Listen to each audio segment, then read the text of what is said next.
하나님 말씀 출애굽기 2장 23절에서 25절 말씀입니다. 함께 읽도록 하겠습니다. 여러 해 후에 애굽 왕은 죽었고 이스라엘 자손은 고역으로 인하여 탄식하며 부르짖으니 그 고역으로 인하여 부르짖는 소리가 하나님께 상달한지라. 하나님이 그 고통 소리를 들으시고 아브라함과 이삭과 야곱에게 세운 그 언약을 기억하사 이스라엘 자손을 권념하셨더라. 아멘. 오늘 본문에 보면 여러 해 후에 이렇게 성경에 번역되어 있죠. 공동 번역이나 요즘 나온 표준 세번역 거기에 보면 많은 세월 후에 이렇게 번역을 해놓았습니다. 히브리어 성경이 사실은 이 여러 해라고 이렇게 되어 있는 것이 아니라 날로 되어 있어요. 많은 날들 후에 이렇게 표현하고 있어요. 그만큼 많은 시간이 흘렀다라는 것을 말씀하고 싶은 겁니다. 시간이 흘렀다라는 것은 그 뒤에 보면 애굽 왕이 죽었다라는 말씀과 연결되어 있죠. 이 애굽 왕은 어떤 왕이냐? 요셉을 모르는 왕입니다. 그래서 이 요셉을 모르는 왕이 이스라엘 백성들을 억압하죠. 그들이 반란을 꾀할지 모르니까 그들을 억압해서 그들의 숫자를 줄이고자 하는 겁니다.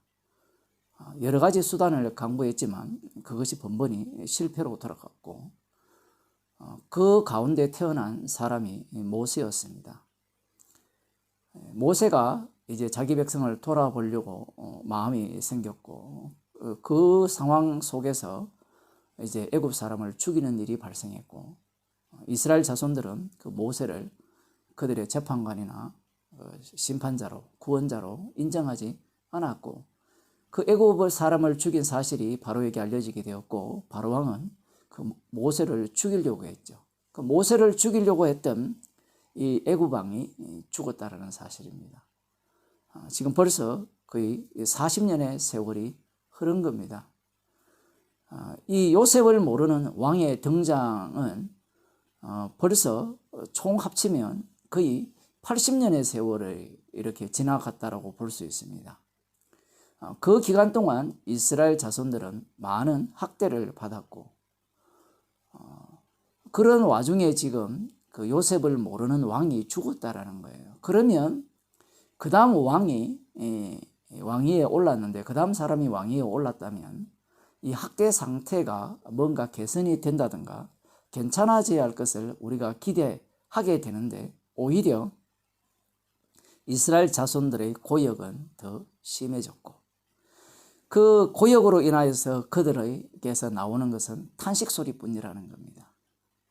죽겠다는 거죠. 여기에 보면 부르짖었다라고 표현을 하죠. 성경에는 여호와 하나님께 부르짖었다 이런 표현이 없습니다. 물론 신명기에서는 여호와 하나님께 부르짖었다라고 말씀을 하고 있어요.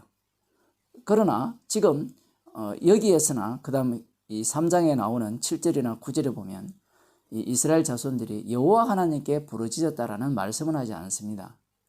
그럼에도 불구하고 이들은 7절에 보면 여호와 하나님께서 이스라엘 자손들을 내 백성, 나의 백성이라고 하시기 때문에 이들의 고역 자체, 탄식 자체가 하나님께 부르짖음이 되는 겁니다. 요셉을 모르는 왕이 죽었고 그 다음 왕이 이렇게 자리에 올랐는데 그 다음 왕은 그 이전에 그 요셉을 모르던 왕의 그러한 어떤 그 뭐라고 할까요? 통치 방식을 그대로 갖고 와서 이스라엘 백성들을 더욱더 압제를 합니다. 학대를 더욱 가하니까 이스라엘 백성들의 그 부르짖는 소리가 하나님께 상달했다 이렇게 표현하고 있습니다. 참 말씀이 참 이상하죠. 그 전에 그러면 80년 전에 요셉을 모르는 왕이 처음 등장했을 때 이스라엘 백성들이 부르짖었을 때는 그러면 하나님께 상달되지 않았느냐라는 겁니다. 하나님께서는 물론 그 7절에 보면 하나님께서 모든 것을 보고 듣고 모든 것을 알고 계셨다라고 하시기 때문에 다 알고 계셨어요. 그럼에도 불구하고 지금 오늘 본문의 말씀은 무엇과 연결이 되느냐라는 것은 이 그들의 부르짖음이 하나님께 상달이 되었다는 것은 아브라함과 이삭과 야곱에게 하신 언약을 성취할 때가 되었다라는 말씀과 연결되고 있습니다. 그래서 하나님께서 그 고통 소리를 들으시고 아브라함과 이삭과 야곱에게 세운 그 언약을 기억하사 이렇게 말씀하고 있어요. 마치 하나님께서는 그 고통 소리가 계속해서 더 심도 깊게 더 부르짖도록 그 애굽의 상황을 더 악화시켜서 최종적으로는 어디까지 몰아가느냐 할 때는 악소리가 나지 않을 정도까지 몰아가게 하셔서 그들의 소리가 여호와 하나님께 상달되게 하시고 그 상달되게 하신과 동시에 아브라함과 이삭과 야곱에게 하신 언약을 기억하셔서 그 언약을 이루시기 위해서 이스라엘 백성들을 이렇게 자손들을 돌아보시게 되었다라는 말씀을 하고 있다라는 사실입니다. 이 내용을 보게 되면 우리 인간들은 나의 구원에 관심이 있고 나의 행복에 관심이 있잖아요. 그렇다면 이스라엘 백성이 하나님의 백성이라면 그들을 이렇게 고역 가운데로 내몰 필요가 있느냐라는 겁니다. 고역 가운데로 내몰지 않고 자기 백성을 삼아서 그냥 하나님의 나라, 하나님이 세우시는 나라를 만들면 되지 않느냐라고 그런 생각을 사람들이 많이 하게 돼요. 이런 것도 마찬가지죠. 이런 본문을 보면서 아무리 힘들어도 고통 가운데 있더라도 괴로움 속에 있더라도 때가 되면 하나님이 우리를 위로하시고 구원해 주실 것이다 라고 오늘 본문을 보면서 적용할 사람도 있을 겁니다. 뭐 그렇게 적용을 하나 그 전에 제가 말씀드린 하나님이 이스라엘 자손들의 그 하나님이라면 이스라엘 자손이 하나님의 백성이라면 하나님이 보호하셔야 된다는 그 생각과 다르지 않는 겁니다. 왜 그런 생각을 갖느냐라고 할 때는 이 선악과를 먹은 인간들의 관심은 자기 행복에만 있어요. 자기 구원에만 있기 때문에 이 성경을 대하는 태도 자체가 자기 구원 중심, 달리 말하면 사람 중심으로 성경을 본다는 겁니다. 사람 중심으로 이 말씀을 보기 때문에 이 말씀을 이해할 수가 없는 거예요. 달리 말하면 성령을 받지 않으니까 십자가 중심으로 성경을 볼 수가 없는 겁니다. 십자가를 위한 어린 양의 죽으심을 증거하기 위한 하나님의 백성이거든요. 하나님의 백성을 위한 하나님이 아니에요. 이스라엘 자손을 위한 하나님이 아닌데 사람들은 이스라엘 자손을 위한 하나님이라 오해하는 겁니다. 마가복음 1장을 한번 보겠습니다. 마가복음 1장에 보게 되면 그 40절입니다. 한 문둥병자가 예수께 와서 꿇어 엎드려 간구하여 가로되 원하시면 저를 깨끗게 하실 수 있나이다. 예수께서 미망히 여기사 손을 내밀어 저에게 대시며 가라사대 내가 원하노니 깨끗함을 받아라 하신대 곧 문둥병이 그 사람에게서 떠나가고 깨끗하여진지라. 엄히 경계하사 곧 보내시며 가라사대 상가 아무에게 아무 말도 하지 말고 가서 네 몸을 제사장에게 보이고 네 깨끗게 됨을 인하여 모세에 명한 것을 드려 저희에게 전가라 하셨더니 그러나 그 사람이 나가서 이 일을 많이 전파하여 널리 퍼지게 하니 그러므로 예수께서 다시는 드러나게 동네에 들어가지 못하시고 오직 바깥 한적한 곳에 계셨으나 사방에서 그에게로 나아오더라. 여기에 보면 한 문둥병자가 등장하죠. 문둥병은 원인을 모릅니다. 하나님께서 문둥병 걸리게 하셔서 그 더러운 자, 거룩하지 못한 자의 부류 속에 편입시키시고 이스라엘 진 밖에서 머물게 하면서 이스라엘 진과 함께 이동시킨 사람이 바로 문둥병자인데 이 문둥병자가 깨끗함을 낳는 것도 몰라요. 하나님께서 문둥병 걸리게 하시고 하나님이 깨끗하게 하시는 겁니다. 그러면서 이 문둥병자를 통하여서 이스라엘이 그 6월절 어린 양의 피로 깨끗하게 되었다라는 것을 깨끗하게 된 것의 원인을 자기들에게서 찾지 못하게 해버립니다. 자, 이 문둥병자가 언제 문둥병에 걸렸는지는 성경에 기록되지 않습니다. 자, 그러면 우리가 만일에 이 문둥병자라면 어떠한 마음을 갖겠습니까? 당장 질문이 왜 하나님이 나에게 문둥병에 걸리게 하셨을까? 라고 이렇게 의문을 갖겠죠. 그런데 오늘 본문을 보면 문둥병에 걸리게 한 이유가 나오죠. 예수님이 누구신가를 증거하기 위해서 문둥병 걸리게 한 겁니다. 예수님이 바로 십자가에 달려 죽으시고 부활하신 그 주님으로서 죄 용서하시는 분이고, 그 죄 용서를 받지 못한 자들은 지옥 보내는 그러한 분임을 증거하기 위해서 이 문둥병자가 문둥병자로 살아왔다라는 겁니다. 이것은 병자에 대한 이야기지만 사실은 이 세상 모든 사람들은 이 예수님의 주되심을 증거하기 위해서 긍휼의 그릇과 진노의 그릇으로 지금 살려지고 있는 겁니다. 그러면 성도는 어떠한 자리에 있느냐라고 할 때는 이미 그리스도 안에 있는 자입니다. 이미 주님과 함께 죽었고 다시 살리심을 받아서 이제 새로운 피조물이 된 상태로서의 성도죠.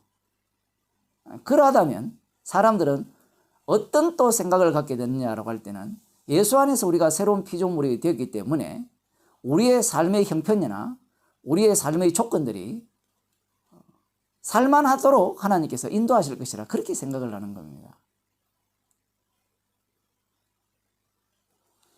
이 예수 그리스도의 피 능력을 여전히 어떤 식으로 이해하느냐라고 할 때는 나를 위한 피 능력으로 이해를 하는 거예요. 그런데 주님은 이 문둥병자를 다루듯이 우리가 출애굽기 2장에서 보았던 이스라엘 백성들을 다루듯이 십자가의 완료성을 증거하기 위한 우리의 형편 만들기입니다.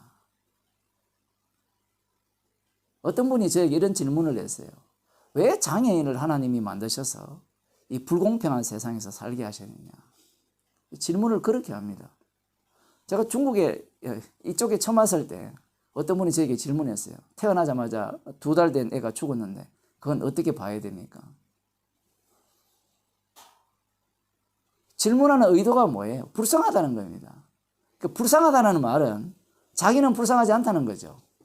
그리스도 안에 있다면 이 안목 자체가 죽어 마땅한 인생이고, 그래서 2달 만에 죽든지 10달 만에 죽든지 20살에 되어서 죽든지 장애인으로 평생 살든지 그 모습이 문제가 아니라 그리스도 밖에 있다는 것이 문제고, 그리스도 안에 있다면 모든 것이 감사가 된다라는 겁니다. 문제는 이 인간의 안목 자체가 육적이기 때문에 이 세상이 평가하는 방식으로 이해를 하는 거예요. 만일에 그리스도 안에 있는 성도가 여러 가지 형편에 처하게 되잖아요. 똑같을 수도 있잖아요. 이스라엘 백성들이 당했던 그 학대, 이 세상으로 말하면 집이 없어서 학대 당하잖아요. 무시당하고, 돈이 없어서 무시당하고, 아플 수도 있고, 여러 가지 환경들이 이렇게 우리가 예상하지 못한 것들이 계속해서 펼쳐지잖아요.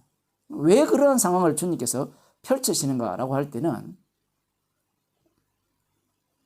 지금 여기에 보면 이스라엘 백성들이 부르짖었다 하잖아요. 예수님께서 내 이름으로 구하라. 그래야면 내가 이루겠다라고 말씀하셨거든요. 이 구하라, 내 이름으로 구하라, 이루겠다고 하면 인간들이 그 이름으로 구하는 내용들을 들여다보면 다 자기 행복을 위해서, 자기 영광을 위해서 부르짖거든요. 그건 인간의 본성입니다. 뿐만 아니라 그러한 어떤 어려운 환경 속으로 내몰리게 되면 역시 꽉 쥐어짜죠. 쥐어짜면 역시 어떠한 기도가 나오느냐라고 할 때는 살려달라는 기도가 나올 거잖아요. 이미 그리스도 안에 있기 때문에 살려달라, 집을 달라, 건강을 달라, 그런 기도를 하면 예수 이름으로 기도가 되어지면 그 성도는 바뀌게 됩니다.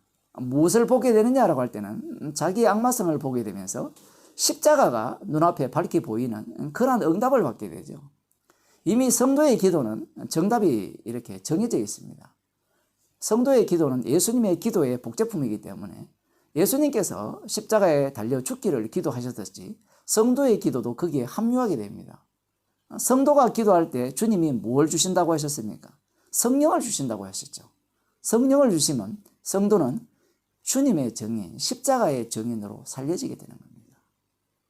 주님께서 우리에게 우리가 예상하지 못한 환경과 어려움과 괴로움, 이런 것들을 주시는 이유는 십자가의 피만을 자랑하기 위해서, 너는 이미 구원받은 자야, 너는 이미 하나님의 백성이야, 너는 이미 주님과 함께 죽은 자고, 네의 생명이 하늘 우편에 하나님 안에 감추어져 있다는 사실을 알게 하시기 위해서 그러한 상황을 펼쳐내는 겁니다. 그 주님께서 우리에게 범사에 감사라고 말씀하셨거든요. 인간은 범사에 감사할 수가 없어요. 이 범사라는 말이 중요하죠. 인간은 뽑아내어서 감사할 마음밖에 없습니다. 그러나 그리스도 안에 있는 자는 주님께서 이 말씀을 이루어냅니다. 주님께서 친히 이 말씀대로 우리의 몸에서 구현해 내신다는 거예요. 십자가만 바라보게 하셔서 모든 일을 감사케 하신다는 겁니다. 기도하시겠습니다.